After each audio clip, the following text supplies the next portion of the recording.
سيدنا واغفر لنا ما مضى يا واسع الكرم يا رب بالمصطفى بلغ مقاصدنا واغفر لنا ما مضى يا واسع الكرم. Bismillahirrahmanirrahim. Assalamualaikum warahmatullahi wabarakatuh. Alhamdulillahilladzi bini'matihi tatimmus salihat. Alhamdulillahilladzi an'amana bini'matil iman wal islam. Asyhadu an la ilaha illallah wahdahu la syarikalah wa asyhadu anna sayyidana Muhammadan abduhu wa rasuluh la nabiyya wa la rasula ba'dah. Allahumma salli wa sallim ala sayyidina wa habibina wa syafi'ina wa maulana wa qurrati a'yunina Muhammad ibni Abdillah miftahi babi rahmatillah adada ma fi ilmillah salatan wa salaman daimaini bidawami mulkillah wa ala alihi wa sahbihi wa man wala amma ba'du. Takmir dan jamaah sekalian yang insyaallah kita semua akan terangkat derajat kita ke makom yang terpuji insyaallah. Sesuai dengan judul kajian kita kali ini adalah cara mendapat hidayah dari Allah. Banyak sekali caranya ya, cara mendapatkan hidayah. Soalnya banyak sudah orang yang kita lihat dia sudah berusaha, bukan berusaha ya, dia itu menghafalkan bagian dari surat-surat Al-Quran. Misalnya yang saya tahu saat itu dia hafal surat Maryam, seorang perempuan, tapi belum juga bersahadat ya, sampai dia hafal dengan diulang-ulang. Bisa juga surat Maryam itu dia hafal karena menurut dia adalah suratnya Bunda Maria. Menurut dia, akhirnya dia hafal, dia memahami gitu, tapi belum juga bersyahadat. Ini kan belum dapat hidayah. Ada yang sangat mencintai agama kita, sangat membela agama kita. Siapapun yang mencela Islam, dia tampil ke depan, dia yang membela, tapi dirinya belum baca syahadat, belum. Nah, jadi ini gimana hidayah ini? Jadi makanya hidayah Allah ini rahasia ya, rahasia Allah. Maka beruntunglah orang-orang yang memperoleh hidayah itu. Hidayah itu mahal banget. Contoh ya, contoh. Orang yang bernama Musa ini dua Pak dulu. Bayi yang diberi nama Musa ini dua. Satu, karena dapat info, Jibril dapat info bahwa namanya Musa, langsung diambil, dididik oleh Jibril. Ujung-ujungnya kafir. Adapun Musa yang dididik oleh orang kafir namanya Mas Fir'aun. Dia didik di rumahnya, dia kasih, makanya Masya Allah dengan penuh kasih sayang. Ujung-ujungnya, endingnya jadi nabi yang menentang Fir'aun itu sendiri. Hidayah itu ya Allah, rahasia Allah. Hidayah itu rahasia Allah. Makanya kalau penjenengan kalau tertunjukkan ke jalan yang benar, lurus di jalan Allah, jenengan perlu sujud syukur Pak. Tidak semua orang seperti kita ini Pak. Sujud syukur. Ada lagi yang ketiga, orang yang Masya Allah kepeduliannya luar biasa. Kepedulian sosial maksudnya ya. Membantu masjid, membantu madrasah, membantu panti asuhan, menolong janda-janda muda, tua yang sudah tak berdaya. Ya, waduh, dia itu bantu semua, minal mustada'afin dia bantu semua. tapi endingnya pun juga mati belum baca syahadat. Kan eman. Di dalam Al-Quran itu nyun sewu, cok kondo-kondo, tapi ini rahasia. Amalnya orang kafir itu bagaikan debu yang menghinggap di batu licin. Begitu batu kena hujan, tersisakah debunya? Hilang. Seperti itu amal baiknya orang ingkar kepada Allah. Berbuat baiknya orang kafir itu hilang, tidak terkesan apa-apa. Tapi jangan bilang-bilang kok sampean tidak dikasih sumbangan maneng. Tapi bagaimana caranya dia itu kita bimbing biar bisa bersyahadat. Kalau bersyahadat saja dia, Masya Allah, amal ibadahnya, waduh. Sebab yang tampak nanti di alam barzah, yang tampak pertama kali Pak, yang ditampakkan oleh Allah kepada ruh yang masuk ke alam barzah, itu pahalanya sodako soalnya. Makanya dia itu kepingin balik nang dunia. Ya Allah, kepingin urip maneh kula balikkan saya lagi sebentar aja ke dunia ya Allah. Kata lapo kon?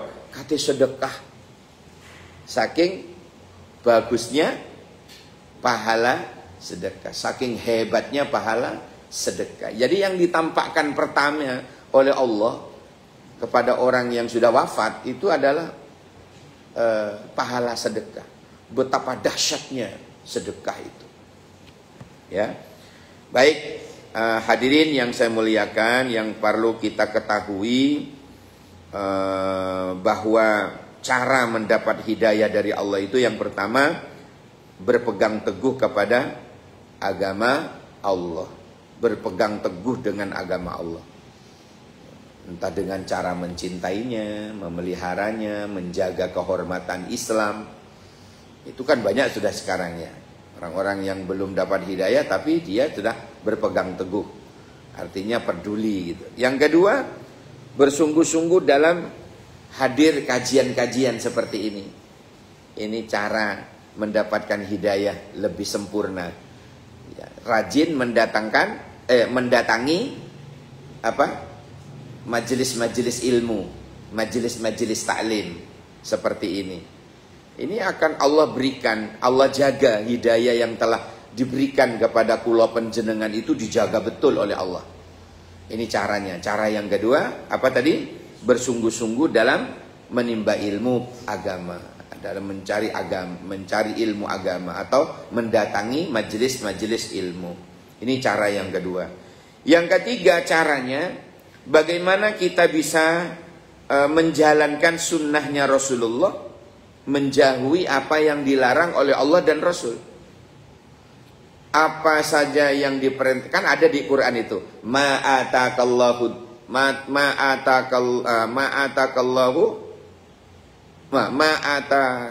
rasul fakhuduhu wa ma nahakum anhu fantahu, kan gitu. Apa yang datang dari Rasul kepadamu ambil, jalankan. Artinya sunnahnya. Apa yang dilarang dari Rasul, jauhi. Ini perintah Allah. Berarti kita ikut sunnah, itu perintahnya Allah. Gitu. Bukan kita ucuk-ucuk, alah kita kembali ke Quran aja. Untuk apa sunnah-sunnah ini? Padahal Allah menyuruh kita ikut sunnah. Ya, sunnah itu bukan hanya apa yang dilakukan dan dikerjakan oleh Rasulullah. Tetapi ketika Nabi ditanya oleh sahabat, apa sunnah itu ya Rasulullah? Ma'ana alaihi wa ashabi. Apa yang aku lakukan dan apa yang dilakukan oleh sahabat-sahabatku. Terutama khulafaur rasyidin. Sahabat yang 4 itu. Abu Bakar, Umar, Sudirman, Utsman. Utsman Pak, jangan keliru. Terus yang keempat apa? Sayyidina Ali karramallahu wajhah. Terutama 4 ini, al-mahdiyin, yang mendapat petunjuk dari Allah Subhanahu wa taala. Jadi apa yang dilakukan oleh Nabi dan apa yang dilakukan oleh sahabatku, terutama Khulafaur Rasyidin tadi. Nah, ini cara yang ketiga ya. Jadi benar-benar menjalani sunnah Kanjeng Nabi dan menjauhi apa yang dilarang. Kemudian yang keempat, cara mendapat hidayah. Caranya, kita perlu teladan. Berarti meneladani ulama ussalafus saleh. Meneladani ulama ussalafus saleh. Ya, tentu yang berpegang teguh pada Al-Quran dan As-Sunnah dan ijma'. Ijma' ini ada dua. Kalau zaman biyen, ijma' itu maksudnya ijma' us-sahabah. Ijma'nya para sahabat. Lah kalau kita hidup di akhir zaman ini, ijma'nya siapa? Wong sahabat sudah nggak ono. Ijma'ul ulama. Ya Pak ya. Tapi ingat, ulama yang benar-benar ulama, bukan yang ngelama, yang mutus-mutus no nasab itu qadhaf, itu sudah dosa besar itu. Jangankan kok nasabnya Nabi dan keturunan Pak ya, keturunannya. Nasab kita ini loh, moro-moro diputuskan sama seseorang, itu hukumnya saja murtad. Murtad sudah, keluar dari Islam. Tidak boleh. Apalagi sok tahu yang memfitnah para habaib itu bukan keturunan Nabi. Kok sok tahu gitu? Wong para walinya Allah saja tidak berani ngomong begitu. Para walinya Allah Pak. Abahnya Kiai Maimun, namanya Kiai Zubair. Zubair ini walinya Allah Pak. Itu hormat dan takzim pada habaib. Kiai Khalil Bangkalan itu walinya Allah. Murid-muridnya aja jadi wali, apalagi gurunya. Itu saja hormat dan takzim kepada para habaib. Siapa lagi? Ayahnya Ki As'ad itu siapa Pak? Lupa. Samsul ya, Kiai Samsul. Kiai Samsul Arifin, ayahnya Kiai As'ad, itu walinya Allah. Itu saja hormat dan takzim kepada para habaib. Siapa lagi yang di Genggong itu, pendiri Genggong? Kiai Hasan, itu walinya Allah. Hormat dan takzim kepada para habaib. Ada kiai baru 1 minggu jadi kiai, sudah ngelok-ngelok no nasab para habaib. Ya Allah, itu jenengi koclok. Kiai koclok itu Pak. Cok diundang itu, ono racunnya di mulutnya itu. Hati-hati jenengan. Siapapun cirinya, orang yang mengajak-ajak memecah belah umat, ingin memisahkan kiai atau habaib, membenturkan kiai dengan habaib, di mulutnya itu ada racunnya itu, hati-hati. Ya, jauhi orang model begitu itu Pak. Racun, itu kuculuk itu. Ya, enggak boleh. Ya. Nah, ini kita perlu apa tadi? Caranya mendapatkan hidayah. Yang keempat, meneladani ulama ussalafus saleh. Kita percaya kepada wali-walinya Allah saja, ulama-ulama terdahulu. Ya Hasyim Asy'ari itu hormat dan takzim kepada habaib. Hormat dan takzim. Masya Allah, luar biasa. Jadi tidak usah ikut-ikut membenci yang diperakarsai oleh orang kucluk-kucluk itu. Jangan. Nanti kita ikut celaka. Ya. Jadi kita hormat dan takzim kepada ulama, kepada yang dititipi ilmunya Allah.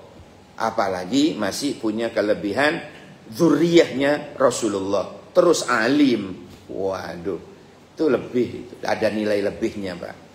Nah, itu ya, ada 4 cara mendapatkan hidayah dari Allah.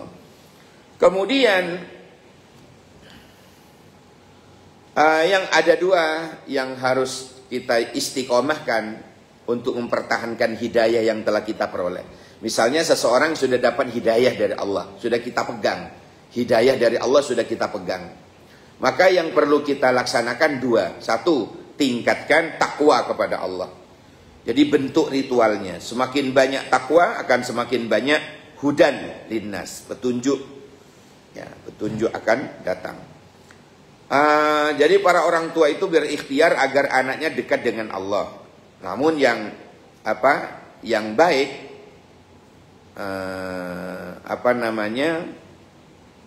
yang baik, yang banyak, tapi yang soleh itu jarang. Nah, jadi yang baik, kalau sekadar hanya baik gitu Pak ya, itu banyak. Tetapi yang soleh jarang. Maka berarti apa ini maksudnya? Krisis kesalihan. Saleh sosial itu penting. Di samping soleh individual. Soleh individual ini kita habluminallahnya dijaga, habluminannasnya dijaga. Tetapi harus juga soleh secara sosial. Jangan pernah membenci orang gitu loh Pak. Jangan pernah membenci siapapun, apalagi yang dibenci keturunannya Rasulullah, dzurriyyah Kanjeng Nabi. Yang dibenci kok malah habaib. Yang difitnah para kiai oleh dirinya, yang ngaku dirinya seorang kiai. Nah, ini kan repot banget. Nah, oleh karena itu kita berusaha menjadi soleh secara sosial, soleh secara individu, tapi juga soleh secara sosial. Hadirin yang saya muliakan, orang yang bertakwa itu, wa may yattaqillaha yaj'al lahu makhraja wa yarzuqhu min haitsu la yahtasib. Ya kan gitu. Allah akan beri jalan keluar bagi orang yang bertakwa kepada Allah. Jalan keluar itu buntu sana, buntu sana, buntu. Pasti akan diberi jalan keluar oleh Allah kalau kita bertakwa.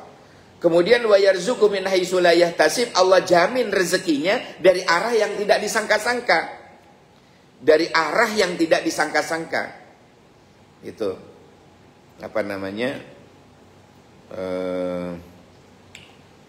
ayat ini bagus Pak. Ini sering dibaca oleh ulama salaf. May yattaqillaha yaj'al lahu makhraja wa yarzuqhu min haitsu la yahtasib. Wa may yatawakkal 'ala Allahi fa huwa hasbuh. Innallaha balighu amrihi qad ja'ala Allahu likulli syai'in qadra. Nah, itu ayat 2 dan 3 surat At-Tolaq. Itu duanya itu sudah agak habis. May yattaqillaha yaj'al lahu makhraja wa yarzuqhu min haitsu la yahtasib. Wa may yatawakkal 'ala Allahi fa huwa hasbuh. Innallaha balighu amri qad ja'ala Allahu likulli syai'in qadra. Itu kayak wiritan Pak. Coba jenengan damel wiritan. Lek mantun subuh jenengan damel wiritan niku. Ngambil surat At-Tolaq ayat 2 dan 3. Ayat 2-nya itu hampir habis sudah. Bunyinya wa may yattaqillah. Terus menambah ke ayat ketiga. Itu didamel wiritan oleh ulama-ulama dulu. Sehingga subhanallah ya, qadarullah Pak ya.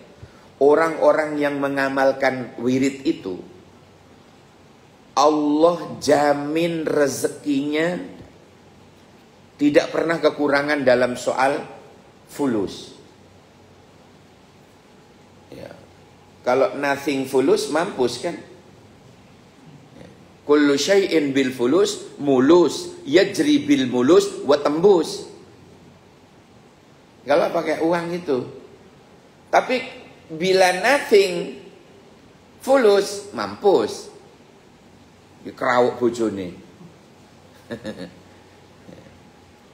Jadi selain kulan jenengan ikhtiar kerja, selain kulan jenengan ikhtiar kerja, usaha apa, jual apa gitu, secara batin dituntun ya oleh ulama-ulama kita, ulama-ulama salaf dulu. Habis subuh jenengan maca niku surat At-Tolaq ayat 2 dan 3. Ayat 2 dan 3 itu duanya itu sudah hampir habis. Bunyinya tak ulangi. Wa may yattaqillaha yaj'al lahu makhraja wa yarzuqhu min haitsu la yahtasib. Wa may yatawakkal 'ala Allahi fa huwa hasbuh. Innallaha balighu amri qad ja'ala Allahu likulli syai'in qadra. Ini yang oleh ulama dikatakan ayat 1000 dinar. Ini yang dikatakan oleh ulama ayat 1000 dinar. Karena jenengan akan berdinar-dinar nanti. Usaha ini sukses. Dodolan soal sukses. Soal itu di sini ojo. Dodolan sarung sukses. Dodolan apa ae? Dodolan properti sukses. Kenapa? Lek mari subuh dhek wiritan niki ternyata. Ulama-ulama dulu itu. Ya, ulama sahabat Nabi yang sukses-sukses itu. Ternyata yang dikai wiritan ini, Pak. Ini tak kasih rahasianya jenengan. Tapi jangan bilang-bilang. Diamalkan. Diamalkan sendiri. Mantun subuh jenengan waos niki. Sanggup kira-kira insya. Atau kadang-kadang kalau ulama-ulama itu ada yang setelah tahajud mocone. Ada yang sehabis subuh bacanya. Baca ini aja. Bismillahirrahmanirrahim. 11 saja. Nanti zuhur 11, asar 11, maghrib 11, isya 11, subuh lagi 11 lagi. Biar enggak kakean. Aduh Pak, 11 saja. Waka. Ya wis 7. Boleh diskon. Aduh Pak, banyak. Telu. Ojo ditakon maneh, ojo ditawar maneh. Telu ae apa-apa. Masya Allah ya. Baik, selain meningkatkan ketakwaan, yang terakhir perbanyak istighfar. Perbanyak istighfar. Ini Pak yang saya amalkan. Sejak saya amalkan ini ada perubahan dan aneh dalam kehidupan saya.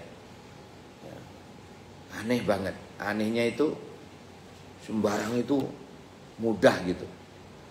Sumpek nggak pernah. Galau iya. Lah, galau apanya sumpek? Kalau galau itu singkatan, gelisah antara lanjut atau udahan. Itu moro-moro hilang. Terus usaha opo gitu, diberi jalan keluar. Rezeki datang tiba-tiba. Sejak saya amalkan itu. Apa yang saya amalkan? Ini istighfarnya. Model istighfarnya gimana? Rabbighfirli wali walidayya 100. Subuh 100. Zuhur 100. Asar 100. Maghrib 100. Isya 100. Coba jenengan baca. Pasti akan ada perubahan. Lek enggak menyang nang omahku tagihan atau tempelingan tapi kula dhisik. Bakal ngerebi kok. Ya. Subhanallah. Ada perubahan. Ini yang diamalkan oleh ulama salafus saleh dulu. Dari sejak zaman sahabat, turun zaman tabi'in, turun zaman tabi'it tabi'in, turun zaman ulama salaf sampai detik ini. Rabbighfirli wali walidayya, Rabbighfirli wali walidayya, Rabbighfirli wali walidayya 100. Rabbighfirli wali walidayya. Boleh sebelum, boleh sesudah. Boleh sambil nunggu apa ini? Qomat. Dari habis tahiyatul masjid jenengan duduk baca niku. Rabbighfirli wali walidayya, Rabbighfirli wali walidayya, Rabbighfirli wali walidayya, Rabbighfirli wali walidayya, Rabbighfirli wali walidayya. Kalau di sini kan alhamdulillah timernya panjang. Ya, apalagi subuh Pak, sunnahnya memang panjang. Timernya itu loh. Disunnahkan memang panjang. Jangan susu. Bahkan surat subuh itu panjang. Harus panjang. Ya jangan panjang-panjang amat. Nanti terjadi seperti Qatadah dulu itu. Qatadah itu sampai dipanggil hakim Pak. Kenapa? Gara-gara nempeleng imam. Kasusnya nempeleng imam. Panggil sama hakim. Ya Qatadah, ta'al. Iya Pak Hakim. Saya dengar kamu menempeleng imam. Iya. Kalau kamu tidak bisa memberikan alasan yang benar, saya hukum berat kamu. Baik Pak Tuan, Tuan Hakim yang mulia. Berikan saya untuk bicara. Ya silakan. Saya keluar rumah, ada kepentingan yang mendesak. Keluar sebelum subuh. Tiba-tiba saya melewati depan masjid sedang adzan. Akhirnya saya menggok. Pikiran saya sholat dulu. Biar urusan nanti dimudahkan oleh Allah. Saya sholat. Sengentene subuh, timernya suwe. Lah kok imamnya moco surat rakaat pertama Al-Baqarah dintekno. Lah kan 2 juz 1/4 Pak itu. Itu wis gregetan wis. Kok tadai di belakang. Ya, nah, bolak-balik ngono ae. Gak mari-mari. Ternyata Al-Baqarah dibaca kabeh sama imam itu. Rakaat kedua Ali Imran 100%. Ali Imran Pak diwaca kabeh. Gregetan wis. Wis tak gak sampai mukul dorong sik salat. Dintene sampai mari. Imam salam, assalamualaikum warahmatullahi wabarakatuh. Assalamualaikum warahmatullahi wabarakatuh. Apa yang bikin dia gregetan? Begitu imam salam, noleh ke makmum, ngomong, jamaah sekalian, silahkan Anda ulangi sholat Anda, karena saya tadi belum wudu. Sudah suwene kak karu-karuan, ternyata baru ingat kalau belum wudu. Langsung Qatadah dari belakang ke depan, tempeling imam. Hakimnya gak jadi marah, tersenyum si hakimnya itu, gak jadi dihukum akhirnya. Jadi imam kurang ajar. Imam itu harus pandai ngomong makmum, gak perlu lama-lama. Ya, makmum itu macem-macem, gak nom seperti ini toh, ndak. Ono sing asam aurat, ono sing loro boyo, ono sing apa? Kolesterol tinggi, geliyeng. Harus dipikirkan itu. Makanya disunnahkan juz 30 saja. Amma yatasaalun. Dari situ saja sudah ke bawah. Itu saja sudah keringgingan. Lah kok Al-Baqarah dibaca kabeh. Rakaat kedua Ali Imran. Sopo sing gak emosi, Pak? Tempeling imami. Rontok brengose. Demikian, semoga barokah manfaat. Wallahul muwaffiq ila aqwamit thoriq. Ada yang ditanyakan dulu sebelum makan? Iya. Apa? Nempeling imam. Sunnah nempeling. Tempeling ae, kurang ajar kon.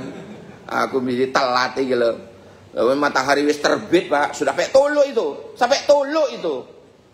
Al-Baqarah dibaca rakaat kedua Ali Imran. Sampai tolok, Pak. Ngono disuruh salat ulang.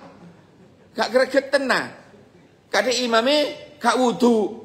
Waduh, tempeling ae. Gregetan. Baik. Sudah, Pak? Sudah, ya.